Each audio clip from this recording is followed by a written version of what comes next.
Wa tele upui manu ai jiji upui malai no wa faiona so po mai le soi fo manu ia so tantu wa tunu le nei afiafi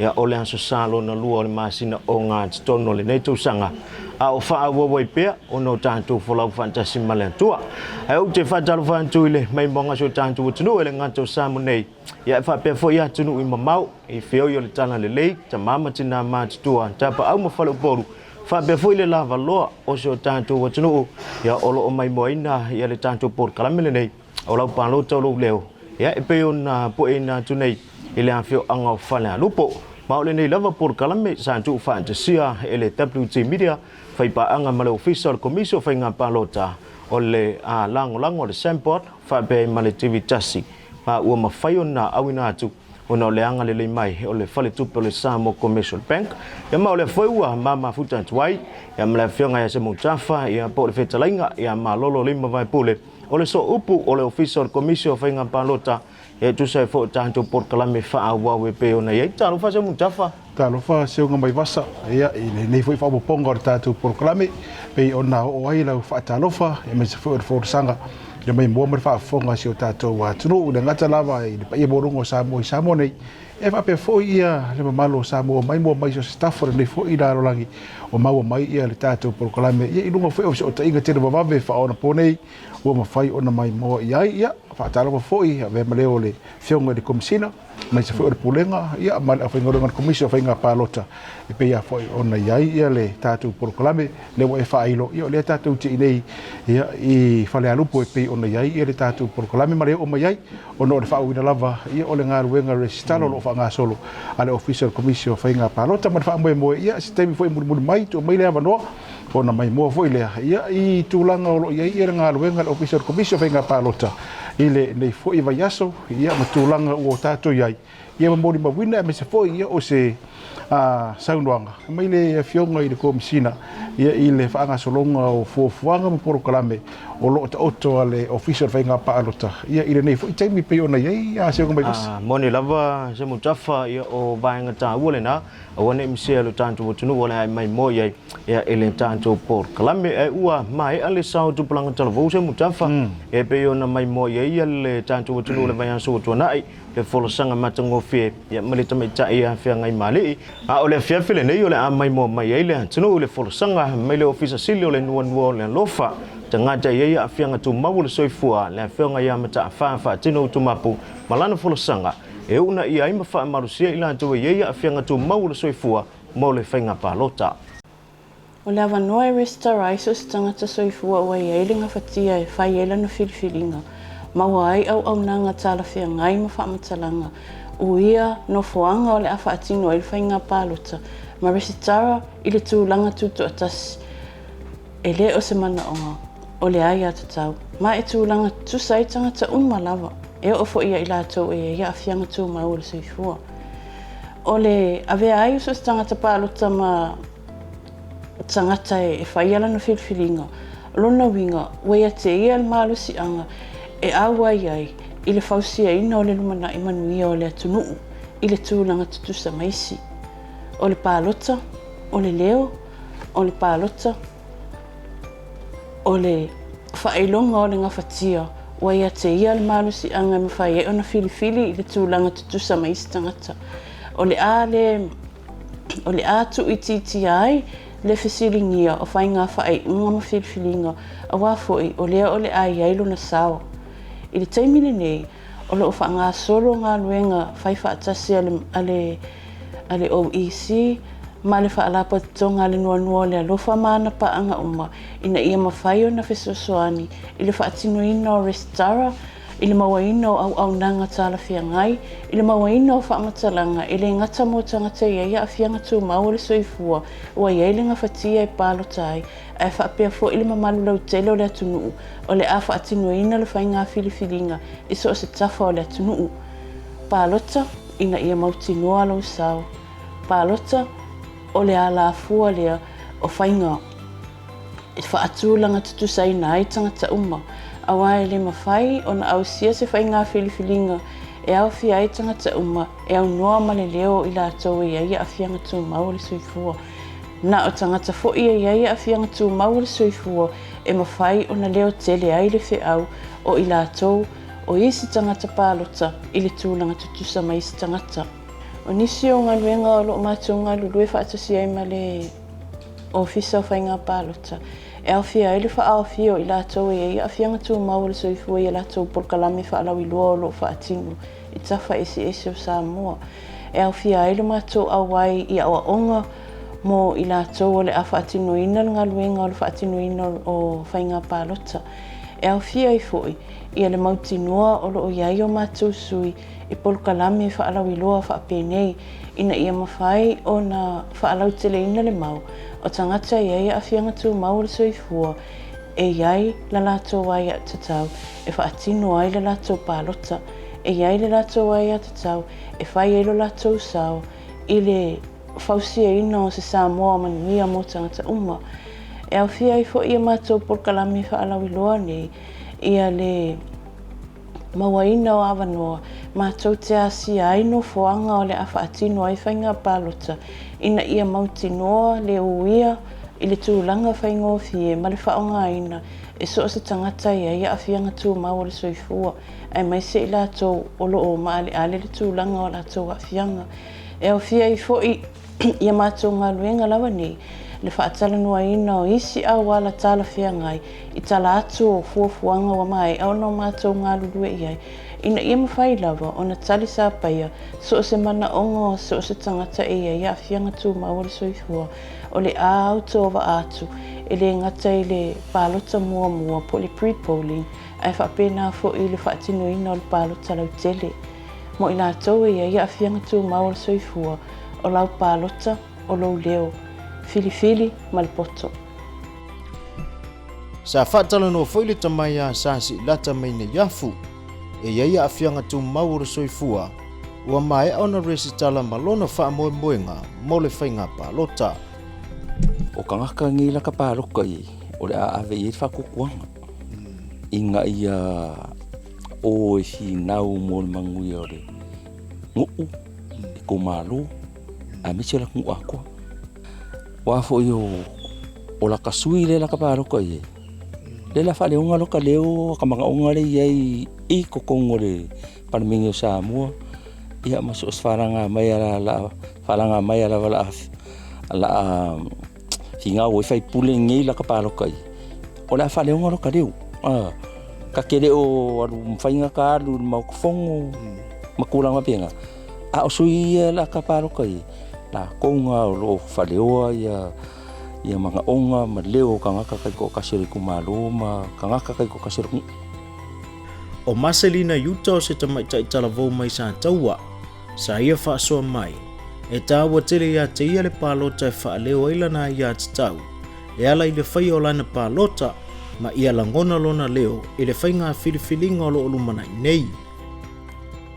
As a person living with a disability, it is important for me to vote because I have the right to participate in the upcoming elections, and our voices deserve to be heard. We appreciate the opportunity given to people with disabilities to vote early through pre-polling, as it makes the voting process more accessible for us. Being inclusive is not just important, it is our right to have equal access to voting. We have a voice too, and it must be heard. Thank you. Na ia whawhitai fo i le awanoa watu i nātu ia te i lantou. E ia a whianga tū mauru soifua e awa ia e whaatino a lantou Palota. O se fuafuanga tā ua tele lea, e le ngata i le amana i o lantou a ia te tau e Palota ai, ma awa ia e whaaleo lantou manatu, e whainga whiriwhiringa le antunuu. E tā ua le mala malama o tangata uma, o i lantou ia o ia a whianga tū mauru soifua e peifoi, ia ona whaataua ia lantou a whainga Palota, ia awali tātou Palota o luma nei e whaaftai e le a whionga ia mata whaapea fo i sui o le Nuanua le Alofa, ia i tātou forosanga e peo na whaalia i o la whinangalo i le tātou Port Kalambe o le a whaia le tātou malolonga pupu o na toi te leo mai e lea. A tree cannot grow without roots and then try to stand on its own without support. We water the roots and nurture its growth. Passing on the knowledge so it doesn't fade. Keeping the Samoa strong.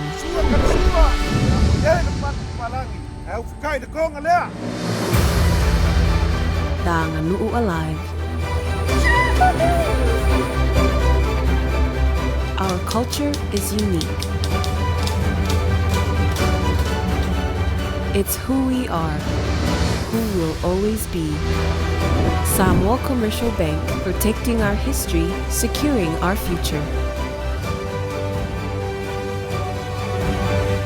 Alofa, o le Samoa Commercial Bank a saule nei. Salafai Auala. Whaasalalunga whaambisinisi mai le tātou langolongo au tū le whale tupe ho le Samoa Commercial Bank ia tamaitai la le leile nao le lo ngalu loe le tātou ofisa ia sau le tamaitai alu is masoe ia ma le tamaitai ia Yolanda Fido se mutafa ia manato le sa ifa ilo le amatanga ia le aforosanga ia e tau foi modisila fia la tunu ia po le saunga mai le afionga komisina sa le leila tiro le vano le leila nei o le afa peona mai mo mai ia tātou watunu ia ile tūlanga leo le fōrasanga e peia o na tamu whai atu. Whaamtalanga sao, whaopunga sao, o alawa ni vaenga e fia awatu le teimire nei. Ia e sauno, ia ile whionga re komisina e peila o na, ia ile awa nore nei o le tātou polokalame lea la sirisira mai iai. Ia, pero ang siri fia fwoi, pa i o tātou atunu o le aso ruru le sa susu e ile talasanga fwoi le sa tu ina atu lo fisa fwoi o whamsulunga mawalunga. O le kakaro le sa abe nga ia mawhainga whapokusi nga o ngo Vaisala. Whapopo le tolu masina. Whakingo ila i o le kakawhainga paro kolo fufu inga ni. Pika i o le manuia le talasanga. Ia le ua mai whainga whamsilonga tolu masina tu sai ma le tātou whawai. Mai nga ono whawai. Ia. Le whalau ka penga lo fisa, le vanta penga lo fisa i merua. Sa ka penga mo le tolu masina ma. Pena foi mo farmácia na sua rua, sai marcar sanado. E a dela o capingueiro foi sabe levantar a pena foi na albenga. Le capingueiro ali aí o le capulola. E o mafu angale na lenga marcar sanado foi ele. Fam solo mau rua. Ina ia fa mau ia. E ela fa pouco se o não ia só ele. Ina ia mafai una kulanga temi fa pouco. O le kulenga ka kulola ile ina ia mfaina mau o matangata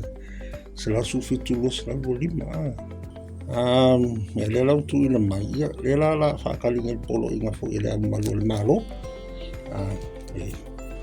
tu ina mai la se fulo na sinale ia polo inga le malo le malo lo tu no la so fa tu no fe na palo ia si fo la le ko kolu masina no you like o kuso ile ka mo Siria kuma tu sole so fatina ka ko fa na pa. Ya ole na tolu masina ya lewa fa ko ko ma ko nga luenga sa ko fa ko ko le ko masina. Lewa mai la lo ko masina ka tino. Ai tu ina mai lo polo ina le malo le aso. Fa tino fa na pa lo. Ya la so so. Ya ba ko la yo fa sisila na ofisa ko le aso ta pu le lola. Ya le aso faulu sui tava ya le aso foi ta puniai faulu sui tava ya so kule ma le aso le aso muli en foiento faulu tu sui tava ya le aso fa na tai ni apili foi le sui tava ya asa se foi ma le aso ya foi le whangata ile a pidi le si tangata ile si ngaka palo ka le lungo le lola le sa ko le tumalo la taimi foi na whanga solo o nga foi la fe paloka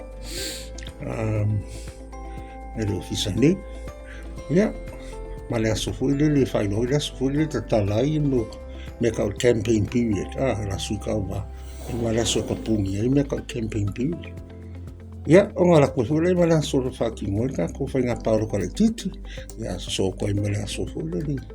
Ka ko fa nga paro ka. Pe o nga yo inga umana le official ni e fatura fo no ina uma. e aso whapitoa hui le tau whaatino. Le ala mua kai mingei la, ia leo whanga solo, ka ko ngā ruenga, koe ala le whakalinga polo inga leo malu le malo, ia whapenga lu le whanga solo ia. A waku whaalinga le kanga ruenga, ia soho ia pio aso ia le ngutalo no tua i ngā ioinga umale ofisa e whaimena. Ai le kau ngu ila so whakinga kakwenga pāro. Io si fia fu e umolong whakinga whainga pāro ka, ka pungi lola ka kau whainga pāro ka, ia whai kaunga mua. Whakinga e laso nga, ia laso so e. O le whai kaunga aloa ia hui, ka kau whainga pāro ka, ia kui ngā kuile. O tūrango pe kako pāro ka hui, le whenga le amalu pāro. Ia ma whaamani emti, mai polo inga ia o. Simi leo wa mongia le kumaro le a simi leo mongia le kumaro le pe nga luenga umana le ofisa le e masalina whaatino leo no masina tu sai matula fono whainga paloka le luafe se furuiva ke tai ane wa le mwhana whaatino uma leo no masina a wafu leo mo whatape panini le mea i lalo o le porkalame masani la wata le whape a tōre lima tausanga le painga. E ka pungi ka kolo la ono masina le i o le paloka. E ka pungi a whaulungo sui ono masina le i o le su paloka. E whaakingo mai singa i o ngā lofisa fwile le. I to tolu masina mo mua. O ke topa, novema te se matausanga ne. Tolu masina muri le ono. O Januari. Februari mat to sanga fo palo ka pili ia nga kai mi whakulanga i ngai lalo pula fongo lea le lua o ta siva o lea nga uma me fwere nga tatalo e whansino pe fongo whairoa mako ka penga umai me lua mako ka penga i le tolu masina mako ka penga i whamasina lua vaiso so la vol me tu ina mai ai fila ngalo functional le kulga me kolma sina fatin ala o ia ina foi ma toka la me ofisa le kolma si ola ka kala ka skala ka pumi si ko ya solo ma ya pe ang fa ku si lo ngai tau me polo ina le malo ile aso fucking el palo ia on fa pengare fa salo ofisa ia ka ko kemi o fa sal fa ido ia mo muara so ko pumi ka ko lo e ka pungi roka ko lola le mera da wo ye lungo le lola yo le mera nga ka kalan tan palo pe ka kalunga malo la tunu ya ra ngo muli da lo fakba ile tum mai lungo ka ko office ya pe ang failo wo lo ka usanga kalun ka karale le nga luenga le fa nga solo ku ya ile ya fio ya le la wo mai ni kum mule ya le lo fatu la tunu o vai a sofo o le a whakingo i le skala i le mauka le Fagasa ko punanga kalvo kalila le tele malu ai le malu la tunu tele fale tum afio ma pinga fela ma le fale ka alo ko le chim kasi le faleaka la sofo ma kaila ka le skala le ko le la anga i mai fale tele ia ava noa mo le malu la tunu la fa pela hunga la kasalunga ni makakanga nei ya stona ya sama ya sule fa ido le tunu ya le la kalaika ko fale ia wi fo le skala i feltalo jimmy meltasi fale ya marka ko e Fagasa le tu pulanga tolo vole i songi fale la fa nga se yo al kai me kapunge ka ko lona fa pela hus fa mo sa vai ora fa pena fune ile le fanga ina sa vai la fa lox kai mulmu na kana le uma ka no sanga longo lua sa vai la ka milo la fa nga longa sa vai e uma la vai so fo le nga wenga na ya la so nga kuwa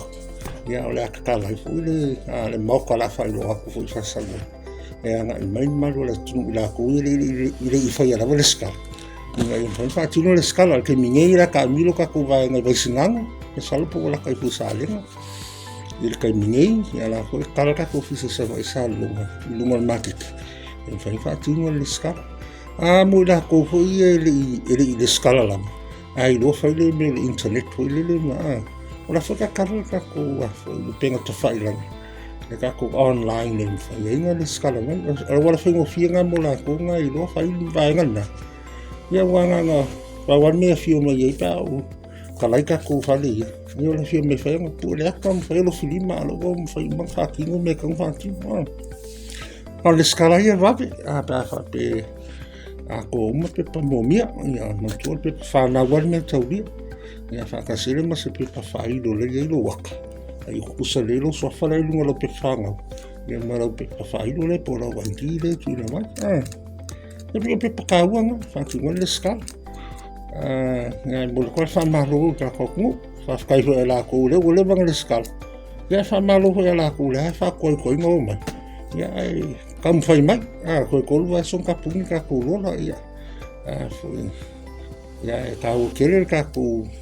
whamui ia inga ia les ka kou la whakingo ka kou whainga palo. Ia lea e watu e ale te talo i le mamalo le tātou watunu ue. Ngai mai e whaatinu le resitala i no fuanga le iei le tātou ofisa utu i Nuanua. O le tātou ofisa i sale le longa. Ia tapena fo ia nisi o ofisa fo ile le e whaatino ai ia le ngaru whaafenga o fia lava mo le resitala. I tu tonu o vai asoni e tonu lo o toe.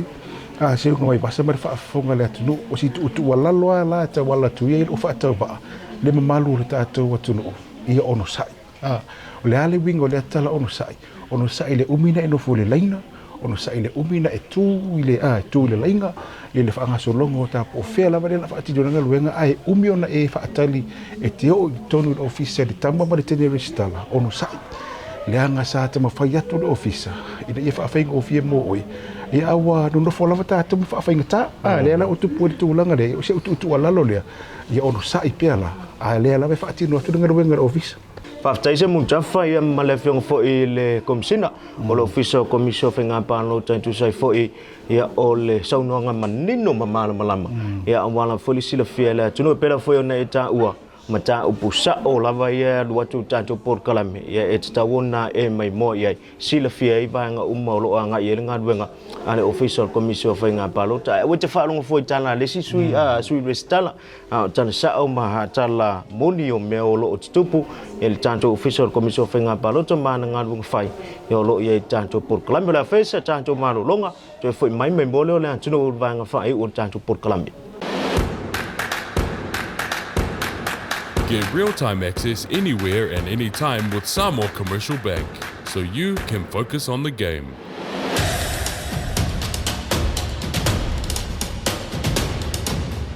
Convenience and efficiency go far when you have goals to achieve.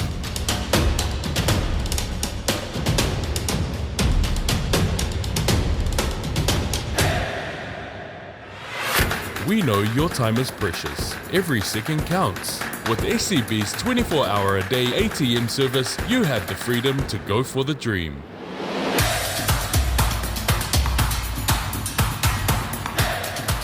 Fast and reliable when you're on the go. Satisfaction to keep going and power up.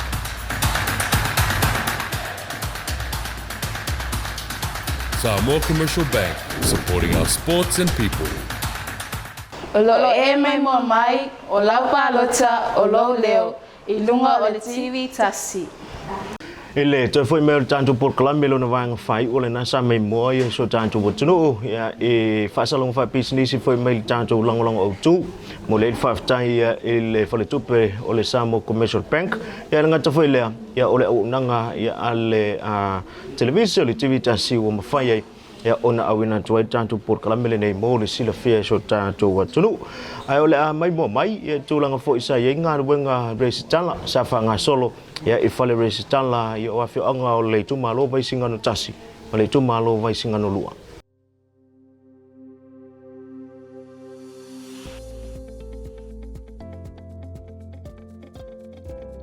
o le abano muli mo le afio anga o Santa we fanya ia la tu resitala mo le fainga palota o le ise tu fa tu ngata mo le fai me tu e pe ona masani ai ai o tu faya nga i mai o pongi le abano muli le nei ina ua la tō mauti noa o le tō sanga le nei o le a wha tō te iei le whenga palota. E tā walo resitala wha pia i Lau Palota a wāselu mana i manui o lowi tu malo. O ke mo moango whakai le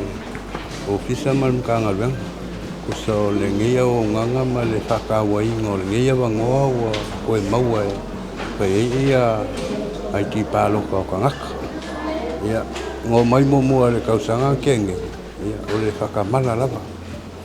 Lala leo le kumukumu i ngai o le whainga IT a sākau waisi ngango lua. O ngō wisi sā malanga i koe malanga whawai kai. Ia le alau kari mai. Ia o wisi sa le angoa iai, ai whawhakai ai lukanga luenga i le. Maku mai o le awangoa, o whai on koe o mai kua. E le mau ai awangoa ngi whawhai ngopia ai o ngā whailako ai ki pāloka ma le awanga. E o ane lava le awauri, o loo ngā solo atu lava sui o le awhio anga mo le whai o la atu resitala. Sa ato telefoi na awa i resitala, i le awhio anga o Fagasa. O niso tūpulanga tala wufa atu a resitala lea. Ona samalanga i ngāruanga whaama taimi, ia awane i o tātou Palota mo se manuia o se tangata se tōtasi, ai ia Palota mo le manuia o le tumalo atoa i le lumanai. Ka kele o Paloka o se manga o se mea po le ase, se mea monga o ka ika, ai tāua lava lo ka Paloka, malaki kilo le kangaka e au ngai le tumalo, ka ke wawa ai fo i le hakinga engo le kumalo, wai lava fo inisi sui e tūla i mai, ia. E uma ia ele se me fa ele kumalo ia alta wala fo il Paloka ile kangaka ka ke vai kangaka ya kinga ele kumalo ma fa felo ia manga ongo o tanga sa fo ile tumalo o Lau Palota o ile manui o tupulanga mo nei mata yau e manatua ele ma faio na e Palota pe a ele resitala o le mafu anga fo ile o le nau mai ai o sui o le afio anga Vaisala e faia la tu resitala ina ia mawhai o no lātu Palota e whapena fo'i male awhio ango Auala i lātu wa atoa le lua se furutasi tausanga whapea i matina matama mātutua sa awa ia tali leanga ia antua le ofisa ia resi tala mawhainga Palota male poto o Lau Palota o Lau Leo. Ia ole naua mai mola tunu ia i lātu fo'i o leua ngai me whaatau taia ia lātu restala ia manatuele ele ngata ia o ila tau lo o mau ia i tono afio ang ia fa pe fo ila tau sa malanga mai ia pia ila tau lo fe ngai ma ngarwenga ma o nga mo fo ia pia ia ngai sa mai la vai nei ia la tau afio ang e fa ia la tau restala wala o tumu tau official mo no uta muta after bore report ire sa ki tiro fo iai e fi ngalo fa dia fo odisio o tu malo ia pi o nei ia le ngarwenga resitala mo nei fo i va yaso le mo vai atu a le tūlanga tā ua na o le whaongao le awano le whaina u tātou o mai i ofisi le atu lea i le team le na anga i mai le solua a songofua ngā somaro ngā ai mai ai ia o mai roa mataranga luenga mai o i whaoma mai ai ia ngā ngai fo maunga lua ia ma le tolu a mata mai roa vaisi ngano le tasi ma le lua ia o le tala le sa solo le le tali atu a anuuna o i tu marona o fo ina o merenga luenga ia vai singa tasi ila ia saule sa materna luenga le lei fo ile tali mai a saula tu ia fa pero la mafio anga ina mau ele tatu a report ile sa tilo tu ia o le fa nga le tem ia me se la fo ia o le ua volongo tala fo ile tulanga la po o to ai male fa tulanga ino le tatu fa inga palo te pele o ia tu ila ia ua le ngato tumu le tumu ia apia ia ai va pe fo ila ia nei va nga yo lo ia ngaluenga le ala wa nga ia fio anga yo lo ia le ngaluenga resitala ia le ala fo nei fa malo tu ai ia fio anga i tu malo ia wo ia ngaluenga ono fa nga le va no pe ono ta ho pe fa tele suor malanga mo le le pasi wal watu ale pasi le stala ina ona emisia on malanga le wal watu ia alula so mai la uruafi au le wingo le tala ia ina ia whaongale a fitai le whaonga ino le avano lea ia pei ona ia le whaanga solonga le tātou ngā ruenga resitala ia olo iai ia malo wa tai ia vanga tau pei ona ia mo le whawha malo lau whai ngā ruenga ia manatu ia le si vanga tau o antuli loe le mai monga le atulu o se talalanta mai ia o le asa numero o ia le tātou resitala ia po anga i lunga po la vai tu mau fa mo se mutafa le ia se uka mai vasa ia o le tiro atu i le tala la tamai le tu ina mai ia so le numera le tu ina mai le te mire nei ua tu fata si e ta poro kalame ia ai swing on numera tu langa le wo ai tu le numera le wo ia wo no se fu no afetoro se laudi mas fu le au fa ingo tangata ono se fu no afetoro se laudi mas fu le fa ingo tangata le ua mai a ona resitala ia ile fa tu nga ino nga luenga le lu te mire nei limas fu ono te simaleono pasene limas fu ono te simaleono pasene le afa pasene lo la ia le numero le pe ona mai mo mai ia le fu ta ue le proclame vai aso le te pasene ia tuli numero ia tuli e te tau wana au ia pasene le salau pasene le numero tau ona ia pe ona ia le fu la ua vai tu le numero le voi le telefone swinga mai lava ia so pe ona ia mai sta pati se ona mai ia o le tari lava le tari tu vai por kala milei ia ma le ofisa ile pa ia mo rungo tatu o tunu le ua mai au na restala le toru vai aso le toi te puni le lola se o mai passa ma bolunga o manatu ma lo tatu te ausia lava ia le numero e mesi o pasende o le tu le ofisa ia ile te mire le pe ona tatu tiro la vai aso e tolu toi le la fa nga yo ye fa nga solongo le restala ina ia mafai ona ausia se numero le lei ma au pasende mafai ona fa atino vai ia fa nga palota ia asio tatu watunu ia ole au fa inga le nau ilan tu wa mai ona fa ia restala ia malona fa pasene ina pe ona sau no ise mo tafa tanto por kilometer wo foi mo le sila fe la tunu o ila tu o la wo tu no foi numero le ia mai la tu le mo mia ina ia au sia ile tanto se lau pasene o le tau tu li lo ia wale tanto fa nga palota tanto nga wenga le nava ia so mo le mo tele sala fa ifa mo le se mo tafa le ole fa o vino la ngal wenga ile mo tele sala fai ia ole fa pe ona fa mai atu ia fa le lupo to tasia le fale recitala le fale lupo to bata sia bata ma ba tu pua ia I fale lupo ia ona se atu role a mata tu ia ala ta wisifo solo tu ia sa le katasi ia manga ia tu lava ia le fa nga solonga le ngaluenga ia sa le nganua ia pio de fa nga solonga le na o ngaluenga ile vai aso e pio no ta o fu ia so mai basa ia e uno ia le swinga o ngaluenga ia ile fu vai aso e pio no fu ia e fua ia ile tulanga le ia vai aso lo to e male tamo fe tuli le numero ila tu recitala ia ile mai mo mar fa fu mai o tatu o tunu e pe on tatu no de tulanga bo ia pia ia ile fa pia la fa pirutasi ia pia le ia mana tu pia fu ma sio mato motu nei se mai e tau la pe on ia pia fu ia tatu team si nei de fu ia se fa ma tu ni sio fu nga mani sio por kalame o fa auto ia mo se no fuanga tele fo ile e fa tino tapu vai tas ia e mo tele sala fa o fa sale le anga ia manatu e fa I fo tapu kala me vai fu ia o mautu o le la mo fa ilo atu pe fa solo pe nga luenga I tulanga le lo ia o tu malona le la o tu ia le nga luenga ile vai fu okay malo fa tai ta ua ia awaia nei tu maloma fio anga le le yo o tuai le tato fa solonga ia lanto le faia ia lanto restan lai pe ona ye tu li lo pe ia le tu lau le tanto